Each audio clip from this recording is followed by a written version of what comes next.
یہ جنت کا بازار ہے. اسی لیے یہاں دنیا کا بازار لگانا منع ہے.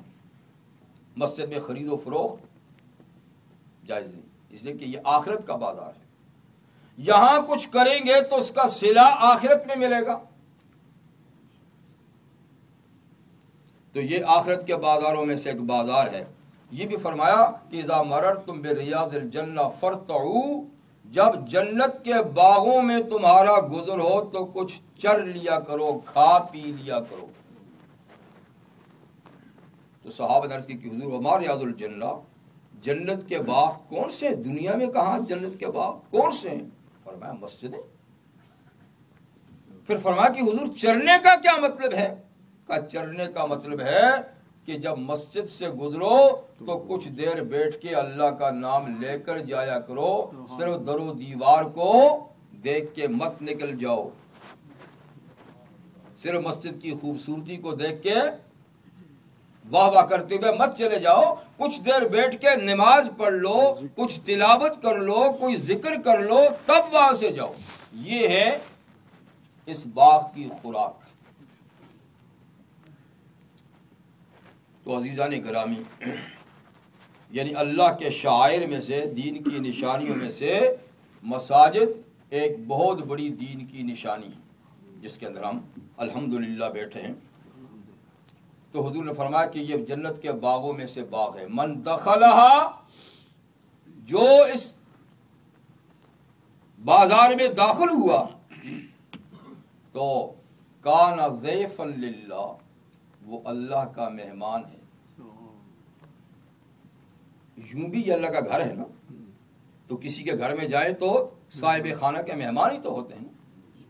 تو یہ اللہ کا گھر ہے، اسی کا باغ ہے، اسی کا بازار ہے، اور آنے والے اللہ کے مہمان ہیں.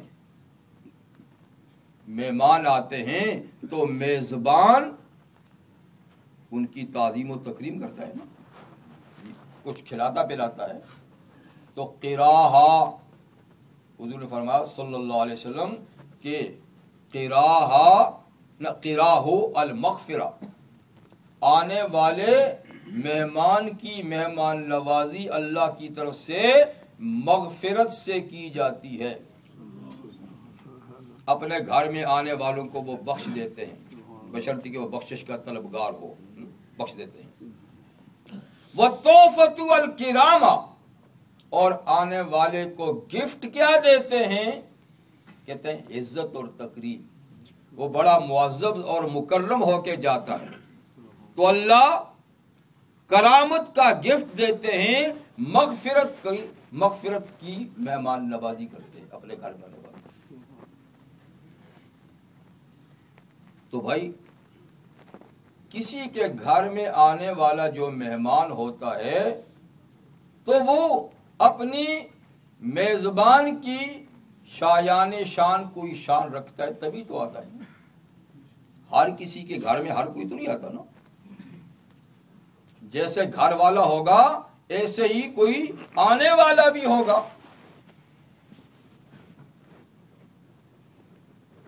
تو اللہ تعالی کی ذات سے عالی ذات اور بلند ذات کوئی ہے؟ اس کے گھر سے زیادہ کوئی مکرم اور محترم گھر ہے نہیں ہے. تو اس کے مہمانوں سے زیادہ بھی کوئی محترم مہمان نہیں ہے. دنیا میں میرے گھر، آپ کے گھر، کسی بادشاہ کے گھر، امیر کبیر کے گھر، جی دولت مند کے گھر اگر کوئی مہمان چلا جائے تو میزبان کی حیثیت سے کہتے ہیں یہی فلاں صاحب کا مہمان آیا ہے، فلاں حکومت کا مہمان آیا ہے. تو فلاں حکومت کا مہمان ہو یا فلاں صاحب کا مہمان ہو، اس کی کیا پوزیشن ہے اللہ کے مہمان کے مقابلے میں؟ لیکن افسوس کہ یہاں صاحب خانہ کی طرف ہی وہ توجہ نہیں، تو خانہ کی طرف بھی توجہ نہیں، اور اس خانہ میں آنے والوں کی طرف بھی توجہ نہیں. آج ہماری نظروں میں اگر کوئی گرا ہوا ہے تو وہ مسجد میں آنے والا، اللہ نہ کرے یہ ایک عمومی بات آپ سے کہہ رہا ہوں. ماشاءاللہ اللہ تعالی ہمیں ایسا نہ کرے. میں اپنی نظر میں سب سے زیادہ مکرم ان لوگوں کو سمجھتا ہوں جو اللہ کے گھر میں آتے ہیں. یہ اللہ کے مہمان ہیں. میرے لیے سر آنکھوں پہ بٹھانے کے لوگ ہیں، اس لیے کہ اللہ کے مہمان ہیں. تو عزیزان گرامی، ہم اللہ کے گھر میں ہیں، اور اس سے بڑا گھر اس روئے زمین میں کوئی نہیں لائق احترام. لیکن بڑی بدقسمتی کی بات ہے کہ جتنا یہ باعظمت گھر ہے اتنی ہم اس کی بے حرمتی کرتے ہیں. رحمت للعالمین صلی اللہ علیہ وآلہ وسلم کا ارشاد گرامی ہے، ایک وقت آئے گا کہ مساجد میں شور و غل ہوگا، آوازیں بلند ہوں گی. میرا مہمان میرے گھر میں تو احتیاط کرے گا کہ میں دوسرے کے گھر میں ہوں، ذرا دھیمی آواز سے بولوں. آپ کا مہمان آپ کے گھر میں بولنے میں احتیاط کرے گا کہ میں دوسرے کے گھر میں ہوں. اور ہم اور دوسرا ہیں کیا، لیکن ہمیں احساس نہیں ہوتا کہ ہم اللہ کے گھر میں ہیں، اور ہمیں یہاں بہت پست آواز رکھنی چاہیے. یا ایھا الذین آمنوا لا تقدموا بین یدی اللہ ورسولہ واتقوا اللہ. مومنوں، اللہ اور رسول سے بات کرنے میں پیش قدمی مت کرو اور ڈرو. ان کے ہاں جب ہونا ہو تو ان کی سنو، خود سراپا خاموش رہو. یہ ادب کا تقاضا ہے. اللہ ہمیں ادب نصیب فرمائے. تو حضور نے فرمایا کہ آخر زمانہ ایسا ہوگا کہ مسجدوں میں شور و غوغا ہوگا، آوازیں بلند ہوں گی.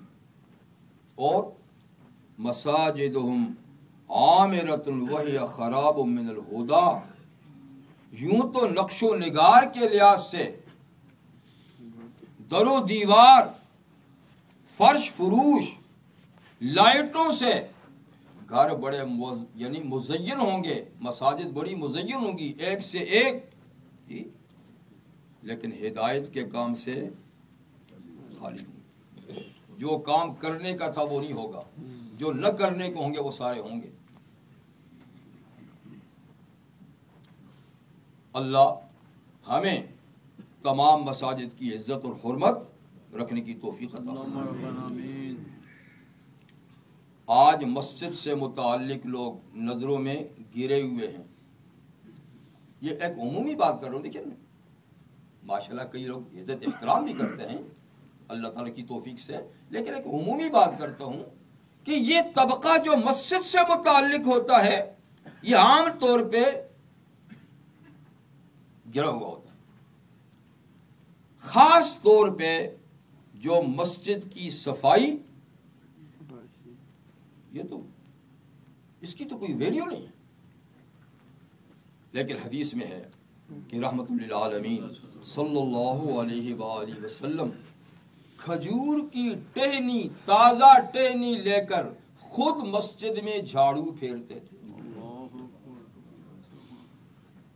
مسجد کا تو جھاڑو پھیرنے والا اتنا معزز ہے کہ حضور نے یہ ڈیوٹی انجام دے کر اس کا سر بلند کر دیا. ایک خاتون جو مسجد نبوی کی باقاعدہ صفائی کرتی تھی، اور جیسے میں نے عرض کیا کہ عام معاشرے میں ایسے لوگوں کی ویلیو نہیں ہوتی، وہ بیچاری کہیں رات کو اس کا انتقال ہو گیا، رات کی تاریکی میں. تو صحابہ کرام نے رحمت للعالمین صلی اللہ علیہ وسلم کو جگانا اور تکلیف دینا جنازے کے لیے مناسب نہیں سمجھا، خود ہی اس کی تجہیز و تکفین کر کے جنازہ پڑھ کے دفن کر دیا. جب اسے آتا ہوا مسجد میں نہیں پایا حضور نے تو ایک دن پوچھا کہ وہ ایک خاتون صفائی کرتی تھی، وہ کئی دنوں سے نہیں آ رہی، خیر ہے؟ تو کہا جناب وہ تو فلاں دن اس کا انتقال ہو گیا اور ہم نے اس کی تجہیز و تکفین کر کے دفن کر دی، آپ کو تکلیف دینی مناسب نہیں سمجھی.